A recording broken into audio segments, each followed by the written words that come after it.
Welcome back to I've Got Something to Tell You with Tayler and Colleen.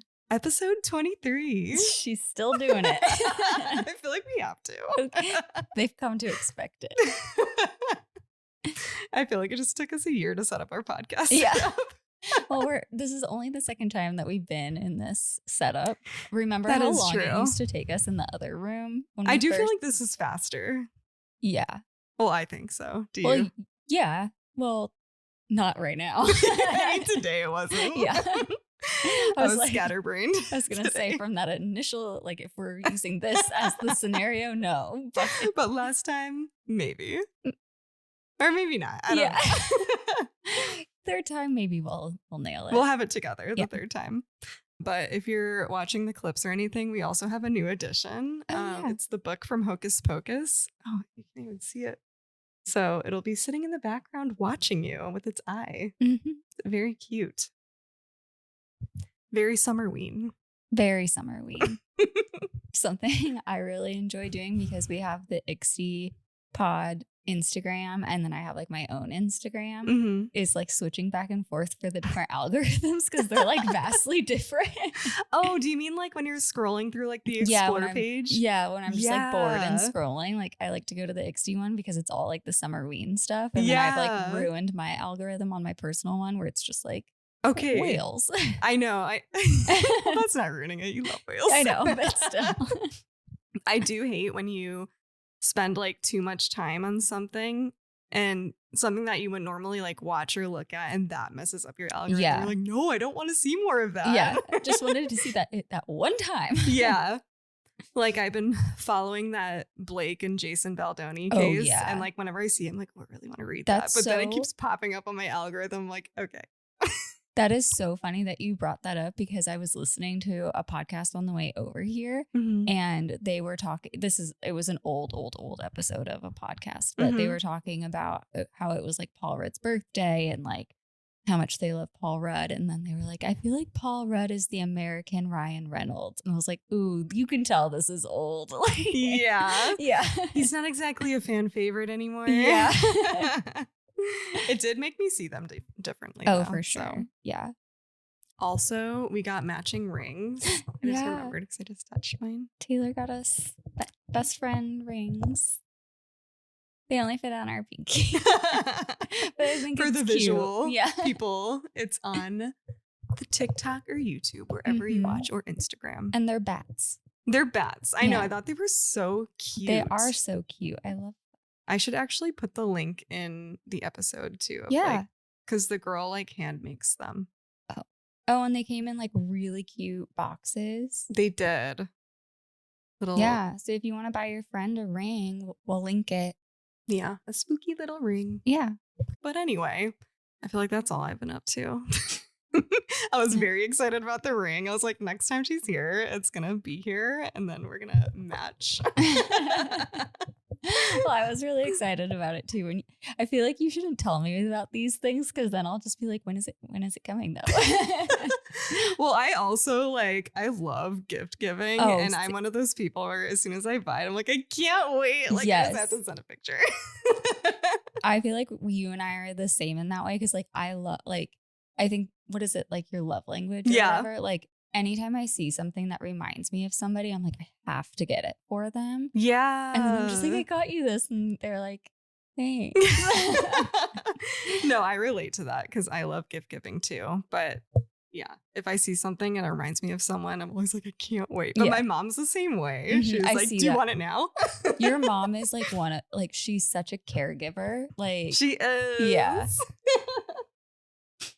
I know, because she has her own little Etsy store where she does the resin art. And I remember one of her first ones she gave to you. I know. I still have it. It's right because she gave me a heart and it's right behind my stove. Like it sits like a little decoration on the back. Cute. Yeah. And then you gave me, was it one of your first paintings where you were doing like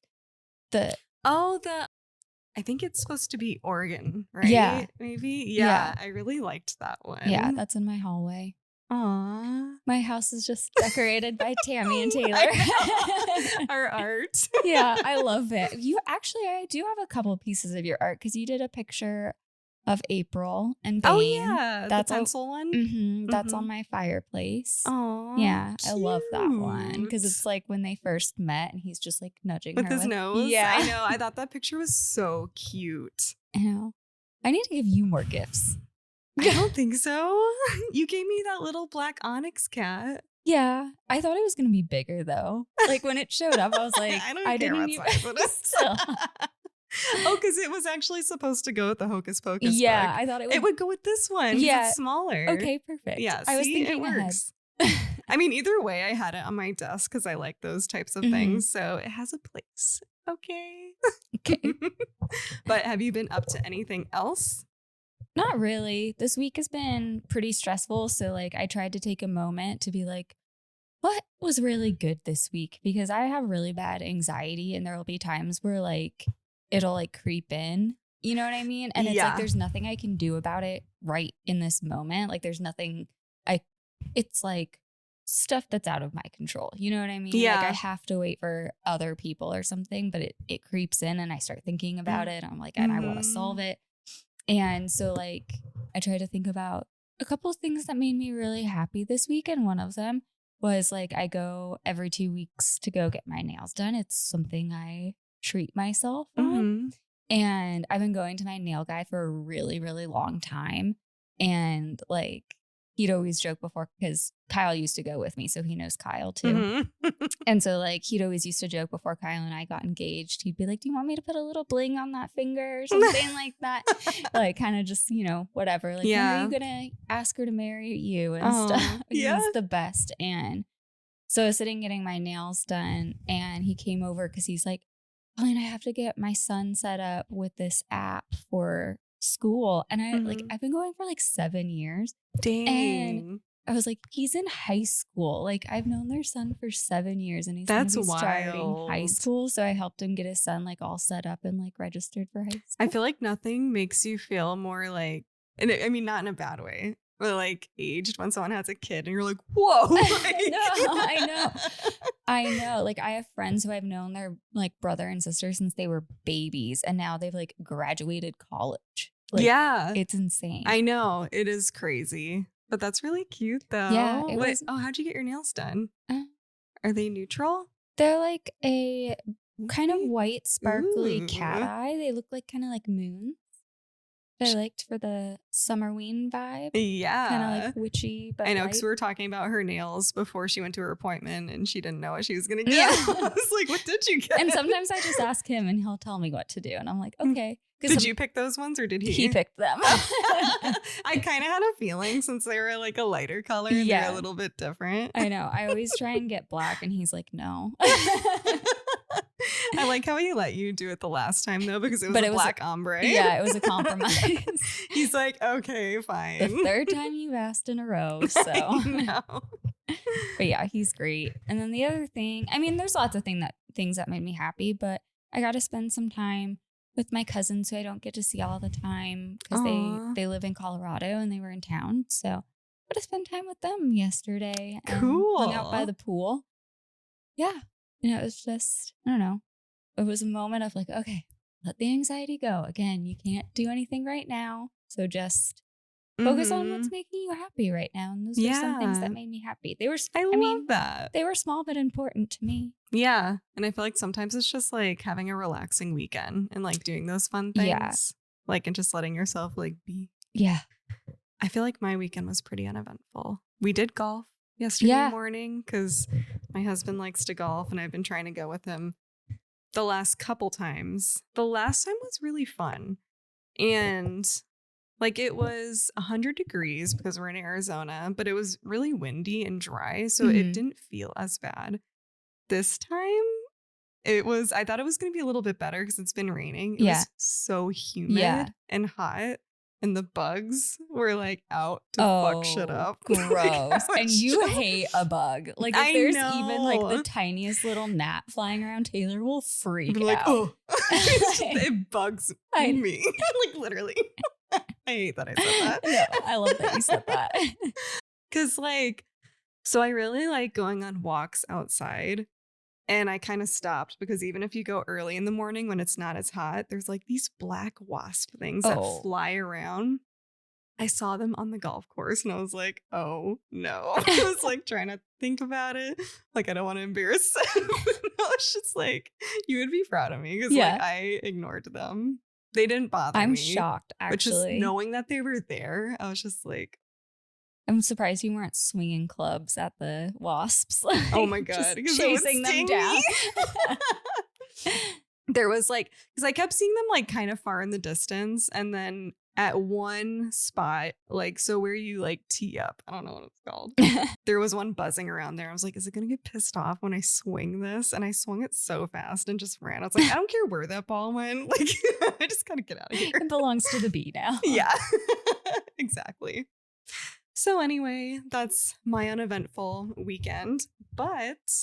And then I also let you know that I just wrote my story this morning, but I'm still really excited about it. And I can't wait to tell you about it. So let's just get right into it. Okay. Colleen, I've got something to tell you.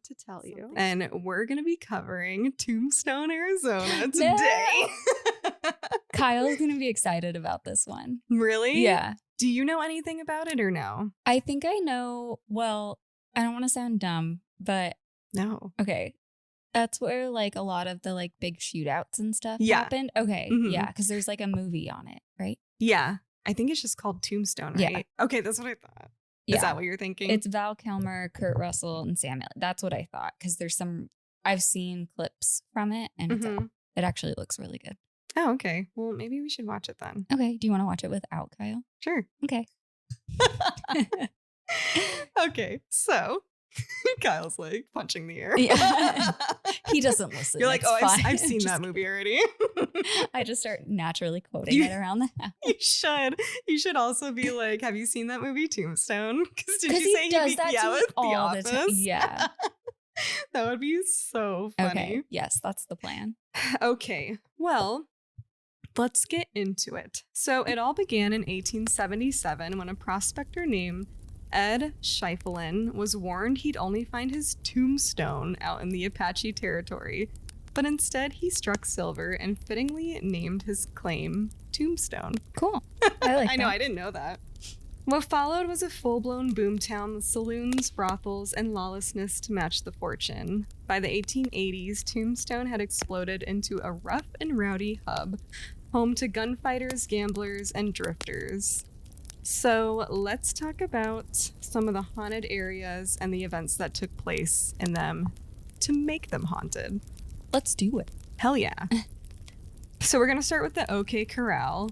And if you don't know what a corral is, it's where they sell horses and stuff, right? Yes. Okay. Because it's what? What do you No, what were you going to say? I didn't want to you say it first. I was gonna say something mean. Okay, just do it. Okay, I was gonna be who doesn't know what a corral is? Okay, I kind of forgot. That's why I didn't want to. I feeling you were gonna say that. I was me. That's why I was taking it back. I literally Googled it because I was what's a corral again? But I was what's an OK corral? Because it's like a building. It's a why is it they have OK corrals, and then they have very good corrals. They have average corrals. And then they have the best corrals. But it's O.K. So I'm it must stand for something. So I looked it up. It stands for nothing. I mean, maybe it's just an honest name. It's just honest marketing. They're okay. Yeah. I like that. Okay, so anyway. OK Corral. In 1881, the local marshal made a decision to enforce a city ordinance that prohibited the carrying of weapons into town. On October 26, 1881, at the OK Corral, 3 brothers, Virgil, Wyatt, and Morgan Earp, and friend Doc Holliday, who were also lawmen, had... Oh, wait, did I say... Yeah, I said 3 brothers. Okay. Had to disarm outlaws known as the Cochise County Cowboys.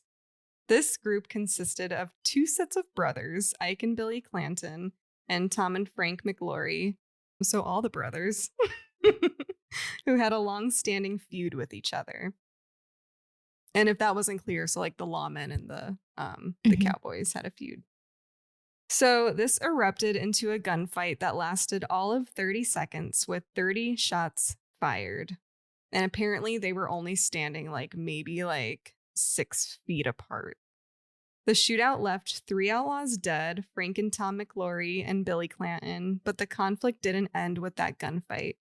Following that bloody incident on December 8th, 1881, the Cowboys ambushed one of the Earp brothers, Virgil. On March 18th, 1882, a cowboy killed Morgan while he was in a saloon. So a lot already going on there.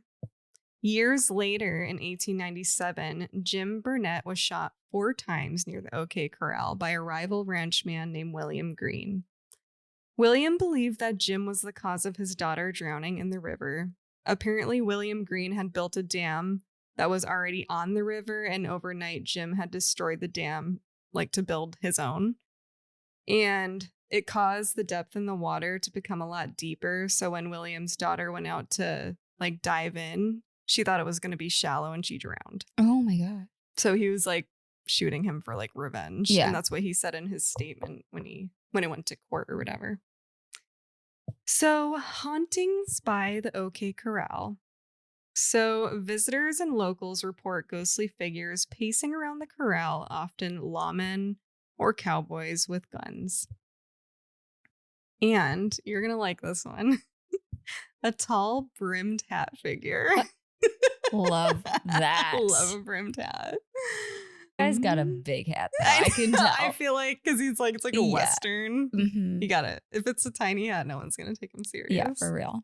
The corral's manager described a tall silhouette wearing a wide brimmed hat standing in the doorway, vanishing when people approach. The next one is the ghost of Jim Burnett. He's allegedly seen near the corral, and people say he is a bald-headed ghost with a beard. So I guess that's how they distinguish him. I guess he was bald. It sounds like bald by choice if he has a beard.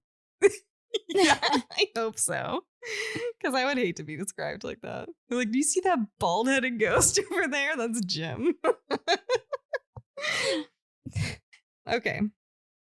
So the next haunted location in Tombstone, we're going to go over the infamous Birdcage Theater. So the Birdcage Theater, located at 535 East Allen Street, was once one of Tombstone's most infamous late-night hotspots. Known for its lawless energy, the building earned its reputation with 26 documented deaths for murders, suicides, and shootouts. During its heyday, it doubled as a saloon, brothel, and gambling hall, drawing in outlaws and drifters from all over the West. One of the most chilling tales tied to the Birdcage is the murder of Margarita, known as the Painted Lady. Have you heard of this one? Mm-mm. Okay, I was excited to tell you this. Well, I mean, she was murdered, so I feel bad. So she was stabbed through the heart with a stiletto. Oh! I know, during a jealous rage. I was jealous by who?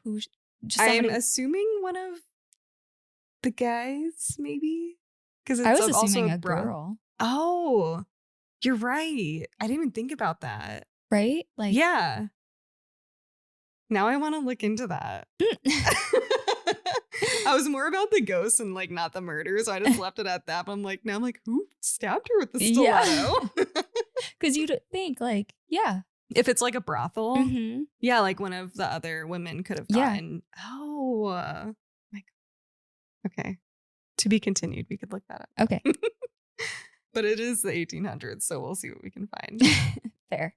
So her spirit is said to still roam the halls alongside other lingering spirits from the past. Her spirit is said to be wearing a red dress with heavy makeup. Visitors have reported smelling phantom cigarette smoke in what's now a non-smoking building, hearing a ghostly piano play on its own, and catching the sound of unsettling laughter echoing through the empty rooms. Which I hate that. Yeah. Another regularly seen apparition has a story behind it as well. A shadow figure often seen and heard weeping is said to be Carmelita Jimenez, who was reportedly once a sex worker who poisoned herself with arsenic. Oh, no. I know. And some staff that work there. Oh my God. It's okay. It makes me feel better because I do it all the time. I know. It's like, what is going on? Some staff say certain items move slightly or change position overnight, even when the building is locked. Okay, and then the next area, Boot Hill Graveyard. So, Boot Hill Graveyard stands as Tombstone's most iconic cemetery, a fitting final resting place for many of the town's most notorious figures. The name Boot Hill comes from the grim fact that many of those buried here died with their boots still on, victims of gunfights, hangings, or other violent ends. Among the most well-known graves are Frank and Tom McLaury, Billy Clanton, the outlaws gunned down during the legendary OK Corral shootout. This isn't the oldest cemetery in Tombstone. Boot Hill has earned a reputation as the most spiritually active, though. Which, by the way, we should go. Locals and visitors alike have reported seeing ghostly figures lingering near unmarked graves, hearing strange, disembodied sounds, and witnessing unexplained lights flickering across the grounds at night. One chilling encounter comes from a journalist who claimed to hear a childlike voice calling from an unmarked grave. What started as a faint whisper grew louder and more insistent, an experience that left him visibly shaken.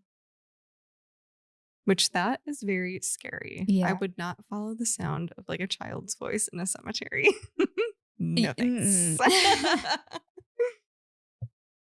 Okay.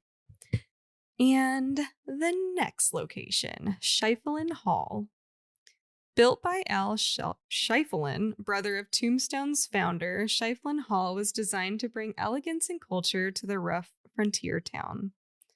This opulent opera house and theater offered a more refined atmosphere compared to Tombstone's grittier venues like the Birdcage Theater. You want to know what I thought? What? Every day I'm Schieffelin. Every day I'm Schieffelin at the opera house. Yeah. It turns into an opera version of it. They're like, this is so much better than the Birdcage Theater. I don't know what you guys are doing over there. We're Schieffelin over here.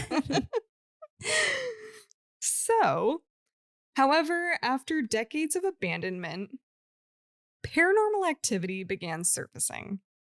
Today, during city council meetings and community events held in the hall, attendees report hearing chains dragging, unexplained footsteps, and voices echoing through empty rooms. Author Renee Gardner in Southern Arizona's Most Haunted suggests the building is still inhabited by spirits of former performers, particularly backstage near the old dressing rooms. One of the most frequently seen apparitions is believed to be a former actress in a scarlet dress who appears briefly before vanishing into thin air. Spooky. Yeah. Okay, the Buford House. Constructed in 1880 by George Washington Buford. The Buford House has a long and tragic history. Buford and his wife, Anne, endured the heartbreaking loss of 3 of their 7 children believed to have died during a deadly epidemic. Over the years, the house hosted notable figures including sheriffs, a senator, and even actor John Wayne. It later became a bed and breakfast, but its dark energy soon took over. Former owner Catherine Farrell recalled hearing unexplained noises and once feeling a cold hand brush up against her leg. A moment so unsettling, she never slept without a light on again. Sounds like me after watching Paranormal Activity. It sounds like me just every day of my life. Every day I tell you a story. Yeah. Literally have to leave like a light on downstairs because if I have to like wake up and go downstairs, I'm like, I'm not walking down the stairs. It's dark. There's no way. When you're having to walk back up the stairs, have you ever seen those like videos of like what you feel like it looks like when someone's chasing you? Mm-hmm. I hate that. I feel the same. And it sucks because our stairway, you have to like, you can't see around the corner. Ew, I don't like that. You know how it like goes down and then it like is a little platform and then it like comes back. Kind of. Yeah, it sucks because there'll be sometimes in the morning where Bane stops and like looks around the corner. I'm like, what are you looking at? You're like, because I can't see. Yeah, you're supposed to be the brave one. He's all you first, human. I feel like that's how Copper and Beater would be too, though, to be honest. Yeah. They're like, you go ahead. No. But same. I always need a light on now. So we feel you, Catherine Farrell. Farrell. The home's most infamous ghost is George Davies, a young man who, in a jealous rage, shot the woman he loved, Petra Edmonds. I don't know what's up with all these jealous rages, to be honest. Before taking his own life, Petra actually survived, but George's spirit is said to remain haunting both the house and the nearby streets where the tragedy occurred. So I feel like no wonder the dark energy took over that house, because if he tried to kill her in a jealous rage and she survived and then he killed himself and he didn't, could you imagine on the other side? He's like, son of a... Okay, so the next location is called Big Nose Kate's Saloon. Rude. I know. I was like, did she give herself that name or did somebody else? And she was a sex worker. So yeah, I don't know if she gave herself that name. Maybe it's like some old-timey compliment, you know? Like how sometimes they have different jargon back then. Like the bigger the nose. Never mind. I was going to say something. I didn't even know what I was going to say. I was just like, maybe having a big nose was like, I mean, there's nothing wrong with having a big nose. Absolutely not. I love a distinguished nose. Love a nose. Okay. Once the Grand Hotel, Big Nose Kate's Saloon was a hotspot for Tombstone's most legendary figures, including the Earp brothers, the Clantons, and Doc Holliday. And apparently she actually was in a relationship with Doc Holliday. Oh, cool. Yeah, I randomly, because I was Googling her because I was like, who is she? Yeah. And I just got that she was like a sex worker and she like owned the brothel. Oh, okay. And then I saw that she was in a relationship with him. So cool. So today the building operates as a lively bar and restaurant, but some of its guests never seem to have checked out. The most well-known spirit there is the Swamper, a handyman rumored to have discovered a stash of silver and hidden it beneath the saloon. His ghost has been seen wandering stairwells, hallways, and the basement, still guarding his treasure. He sounds like a Scooby-Doo character. The Swamper. Yeah. He does. I was like, I don't know why he's called the Swamper, but okay. Scooby-Doo. Other unexplained occurrences, including beers tipping over on their own, plates flying through the air, lights flickering, and doors mysteriously opening and closing. Some even believe the spirits of Doc Holliday, or the spirit of Doc Holliday, and the Earp brothers still make appearances, leaving behind faint laughter or bursts of phantom conversation. They're like, did you see the nose on that one? You still with Big Nose? I'd like a piece of that honker. Damn. Sorry. Kate. She seemed to like it. I mean, I feel like she did. Yeah. Okay. I'm going to pretend she did. Yeah. Cut that out. Now I'm scared. You already said it. The Bordello B&B, the next and final location. Located just 200 feet from its original foundation, the Bordello B&B was once a bustling brothel run by Big Nose Kate herself. Though it had since transformed into a charming bed and breakfast, the building hasn't shaken its ghostly past. Guests and staff have reported seeing the spirit of a miner believed he had died in a brawl behind the brothel. He often appears to female guests dressed in a long coat or duster, silently watching. Gross. Don't like a creeper. Another ghost, thought to be a former lady of the night, is said to roam the halls, occasionally appearing in guest rooms or near mirrors. Oh. Don't like that. So that was the final location of Tombstone, Arizona that you need to check out if you ever go. I've actually never been to Tombstone. I think we've probably driven through it at some point, but like not actually gone in. Yeah, I wonder if it's like super touristy now or if it, you know. They reenact the shootout. Oh, really? Like kind of like how, you know, by the Superstitions, how they have the gold mining little town and they reenact the shootout over there too. Have you been to that? No. Oh, okay. I've been like multiple times. I don't know why. I feel like it's more like a thing like when we have family that comes in. Oh, yeah. It's very corny, but I mean, it's cute. That's fun. Yeah.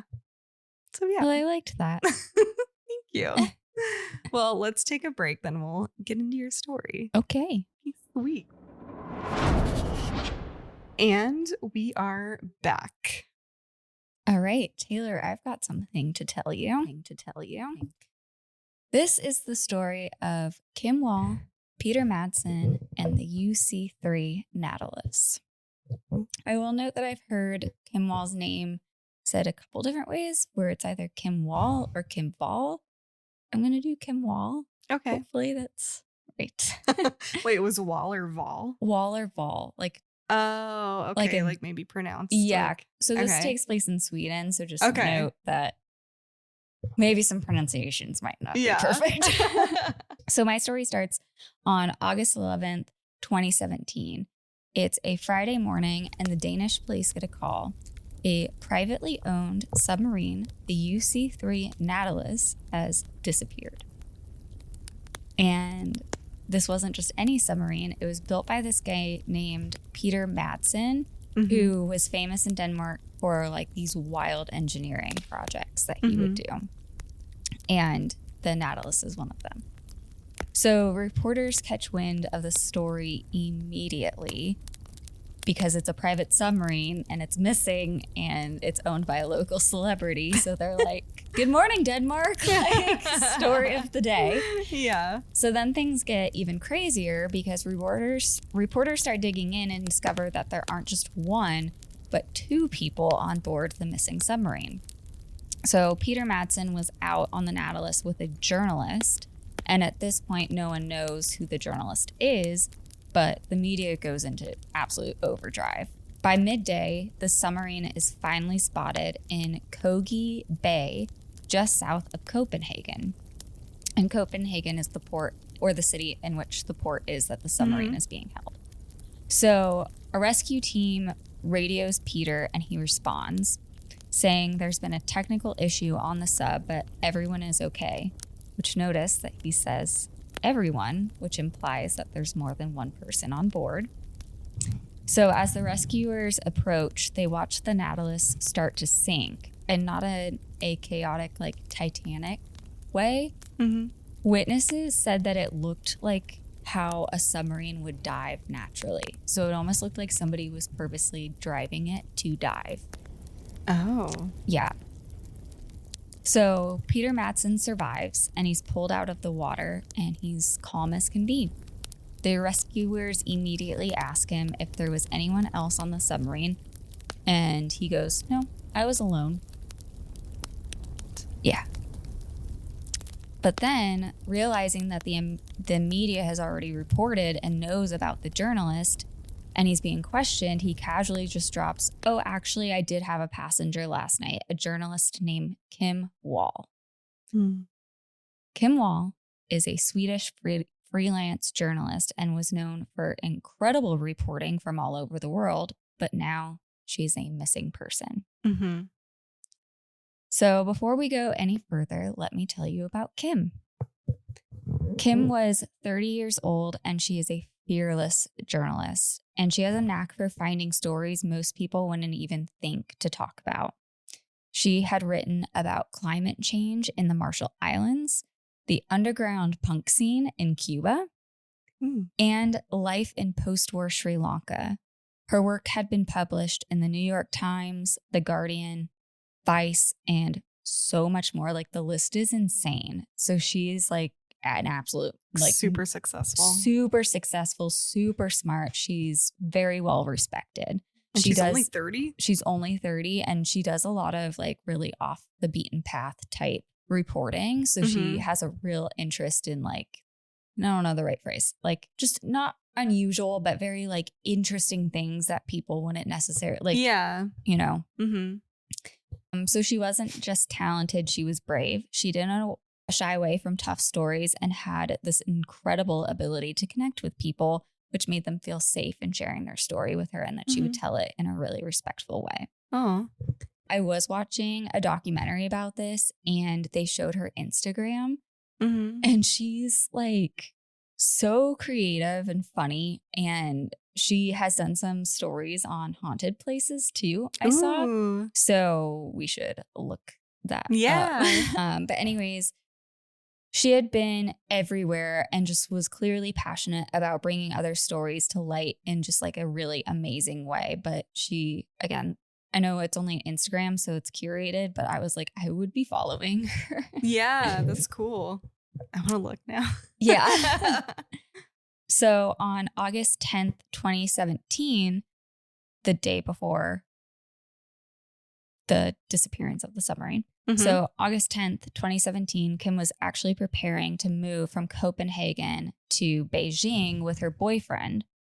But she had one last interview to finish in town, and it was a profile on Peter Madsen that she had actually proposed, and to do a story on his homemade submarine, the UC-3 Nautilus. And Peter was right up Kim's alley of interest. She loved, again, like those offbeat stories, the ones not everyone was writing about. And Peter Madsen was one of Denmark's most like eccentric personalities. So he was an inventor, an engineer, and a bit of a showman.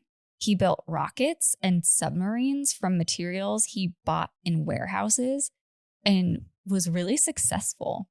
Dang. The Nautilus was actually his third and largest submarine. So he had built 2 before. And his other 2 were actually admired by engineers worldwide. Like, it's not like he was building things that weren't working. He was actually building and building upon. Like, the first submarine could hold like 2 people. The second submarine could hold like 4. And this third one, I think, could hold like maybe 6. Dang. So he's like getting better and better. That's crazy. And to the public, he was this kind of like loved, quirky genius. A little weird, but harmless. I feel like that's usually how it is. Yeah. So the night of August 10th, around 7 p.m., Kim and Peter set off together on the Nautilus. Kim was going to get a firsthand experience of going underwater while conducting her interview with Peter. Okay, so now we're going to flash forward back to August 11th, after Peter Madsen has just been pulled from the water and his behavior becomes super bizarre. So we know first he had claimed that there was a technical malfunction that caused the submarine to flood and that he was the only person on board.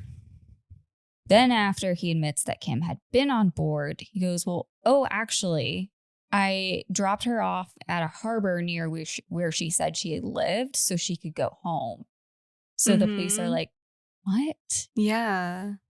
So they go and look at the surveillance footage of the harbor that Peter said that he dropped Kim off at. And there's absolutely no sign of Kim or the Nautilus anywhere. What? Yeah. Okay, so then they go back to Madsen and say like there's a lot of inconsistency. And so his story changes again. He says that Kim died in a tragic accident on board before the sub sank, that a heavy hatch had fallen on her head, killed her instantly, What?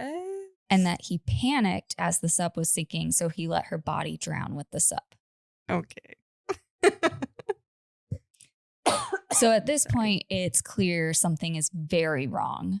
The submarine had sunk in a way that still looked less like an accident and more like on purpose. And Madsen's stories are all over the freaking place. So the police launch a full-scale investigation. They start searching the waters near Kogi Bay to find either Kim's body or the submarine in which it's supposedly inside. So on August 12th, just one day after Madsen's rescue, divers locate the submarine. It's sitting in 23 feet of water, and they decide to raise it to investigate. And I watched them raise the submarine out because, like, and the people that are doing it are like, we had to really watch it because we didn't know how heavy it was, like what the water weight was going to be. And so they like have to raise it like super, super slowly. So it takes hours to get it out. And then they put it on land so that they can go inside and start seeing what's going on in there. So investigators open the submarine, and the first person on board is Lieutenant Didi Dyerberg. And she is an absolute queen of this investigation. I was reading articles about her, and she gets left out a lot in this story, but they brought her on immediately when the submarine went missing because she knew so much about submarines. It was like, it was meant for her. Interesting. Like it was no question asked that she should be a part of this investigation. That's crazy. And so she is the first person inside the submarine. And so she's in the sub, and it's a total wreck. She says she sees something that looks like a piece of flesh. Ugh. And then she says she felt something wet on her leg, and she reaches down and she pulls it up and she smells it. And she said it smelled metallic like blood. Ew. And in a quote, and she goes, many people say, and this is again in a documentary that I watched, which she says, many people say, how do you know how blood smells? And I say, because I know about it. When it leaves the body at high pressure, it's wet. It has a particular smell. And then she holds up her fingers, and she's lost 2 fingers. She lost them in an accident, but she's kind of like making a joke, like, I know what blood smells like. Like, I was here when this happened. Yeah. But also, like, I've heard that blood smells metallic. Yeah. It's like, also when you get like a cut on your lip or something, it also like tastes metallic. Yeah. I was thinking. No, yeah, it does. It's like, yeah, I know it sounds weird, but I feel like, yeah, I don't know if I've ever like smelt blood, but it definitely, like, if you get a cut, or, you know, it might be gross, but I've gotten like bloody noses where the blood's gotten in my mouth a little. Oh, yeah. You know what I mean? Yeah. It's like, it's hard not to taste it a little bit. Yeah. It sounded nasty. Sorry. Well, I mean, you know, listen. When you get a cut on your lip, it goes in your mouth too. Yeah. It's my blood. It was in my body. No judgment here. Thank you. So while she's looking around the sub, she also finds tools that would be very inconsistent. Again, she knows submarines. Yeah. So she knows that they're out of place as things that you would need on a submarine. She finds restraints and pipes. Yeah. So she's like, well, these things do not belong. Yeah. So at this point, police know they're dealing with more than just a missing person. They are dealing with a crime scene. So obviously, what's the first thing they want to do now? Find Kim's body to corroborate if Madsen is telling the truth or if there's more to what happened on the sub, because they want to see if she has head trauma to see if it matches with his story. Yeah. So 10 days later, on August 21st, 2017, I mean, you haven't done that this entire story, so. I mean, I feel like I flubbed, but maybe that one was just the worst one. Okay, so investigators get the thing they need, but in a horrifying manner. Oh, no. A torso washes ashore near Copenhagen. There are no arms, no legs, no head, just the torso. Ew. And it's Kim's. DNA confirms it. It gets worse. Over the next several weeks, divers continue to search the waters near Kogi Bay, and more of Kim's remains are found. Her head, arms, and legs have been separated from her torso. So they find these all individually, like, floating in the water. But let's stop here for a second, because this is important. Peter Madsen claimed that Kim died in a freak accident with the hatch falling on her head, killing her instantly. But when investigators examine her skull, there's no trauma. None. Her head is completely intact. Mm-hmm. So, Madsen, if the hatch didn't hit her head, then how did Kim die and why is she cut up into pieces? Yeah. But that's not all. Investigators also find stab wounds on her torso, at least 14 of them. Jeez. And these aren't random. They appear to have been made after her death. What? So, like, they can tell if injuries happen post-mortem. Yeah. And they believe it was to release gases from her body to prevent it from floating to the surface. So he, like, really thought about this? Yeah. So by this point, well, before this point, but at this point, it is fully, Peter Madsen's story is fully falling apart. Yeah. It's getting a little darker, though. Oh, no. So police search Madsen's workshop and locate a computer, and they uncover something real nasty. Madsen has been watching videos of women being tortured, mutilated in graphic and sadistic ways. Sorry, he had been watching all of these videos for hours just before Kim boarded the submarine. Oh my God. So this discovery suggests that this wasn't just some spur of the moment crime. Madsen had been planning something violent, and he used Kim's interview as the opportunity to act on it.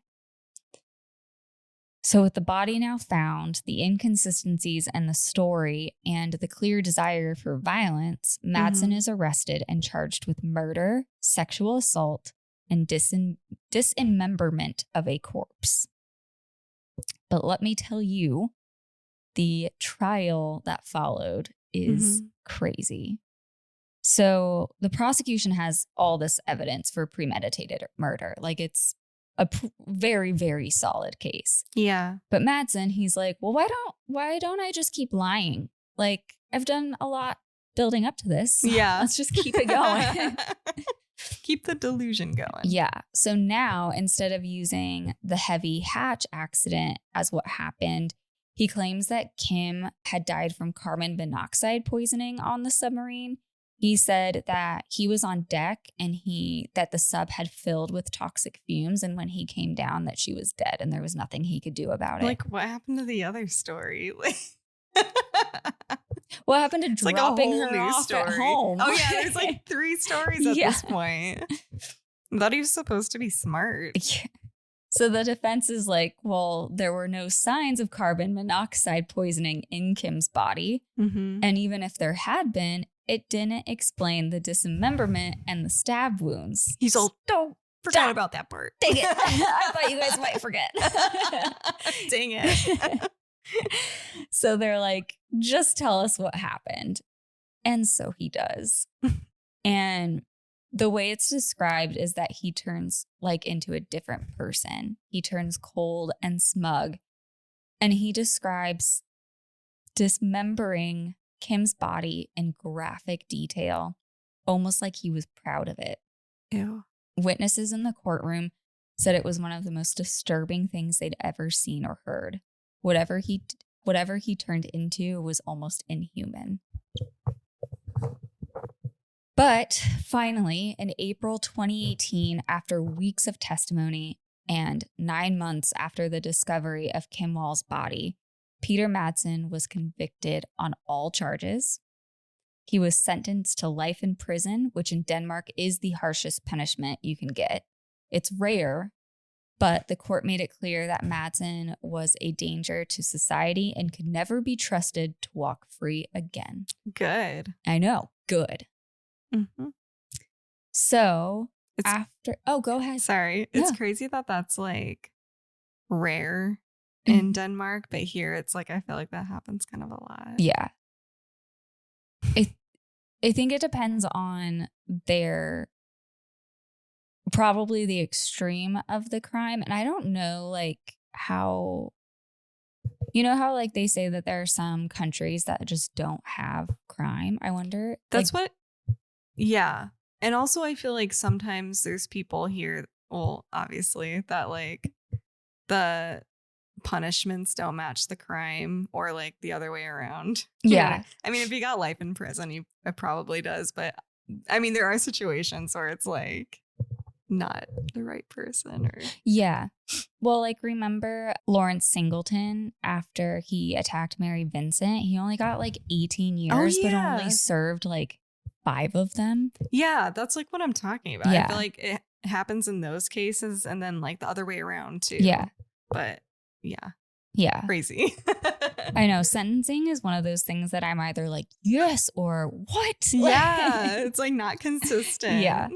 But yeah, he got at least the worst that they could possibly give him. And then after all of the sentencing, Kim Wall's family started the Kim Wall Memorial Fund.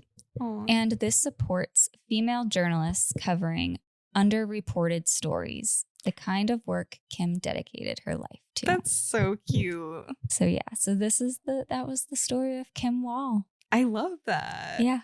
I mean, I wish she survived. But. Yeah. I remember this was only in 2017. So I remember when this was happening and it was just like every time you would read about it, it would be like another excuse he'd be coming up with. And people were like, what? I don't think I remember. I remember that other submarine that went missing, but I don't think that was like a murder. No, that was the guy that like made the janky submarine. And because there was a bunch of people on that one. Yeah. I think it was like 6 people and it like collapsed on them. Oh, yeah. Okay. Yeah, that's a sad story. Yeah.